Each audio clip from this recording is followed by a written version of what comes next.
আল্লাহর কসম করে বললে ভুল হবে না, এই দুনিয়ার মুসিবত, দুনিয়ার বিপদ, এটা কোনো মুসিবত নয়, এটা কোনো বিপদও নয়।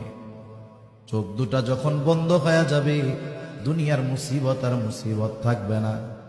আসল মুসিবত তো কিয়ামতের দিন। ওই মুসিবতের দিন দুনিয়ার কেউ আমার আপনার পাশে থাকবে না। কি হবে ওই দিনের অবস্থা?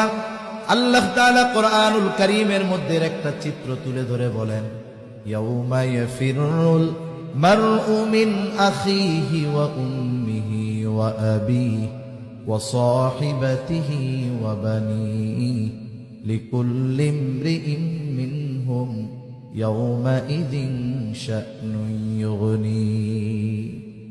আল্লাহ তাআলা বলেন, কিয়ামতের দিন ভাই ভাইয়ের থেকে পলায়ন করবে। ওয়া উম্মিহি ওয়া আবিহি, পিতামাতার থেকে পলায়ন করবে। ওয়া সাহিবাতিহি ওয়া বানিহি, স্ত্রী সন্তানদের থেকে পলায়ন করবে। অথচ এই দুনিয়ায় একটা মানুষ মা বাবার চেহারা দেখলে অন্তর শীতল হয়ে যায়, সন্তানের বাবা ডাক শুনলে হৃদয়টা শীতল হয়ে যায়, স্ত্রী সন্তানের চেহারা দেখলে চক্ষু দুইটা শীতলতা লাভ করে। কিন্তু কিয়ামতের দিন কেউ কারো সাথে দেখা হোক এটা কামনা করবে না।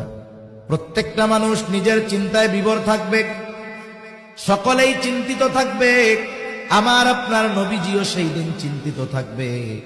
সবাই চিন্তিত থাকবে নিজের জন্য, আর নবীজি চিন্তিত থাকবেন তার উম্মতের নাজাতের জন্য।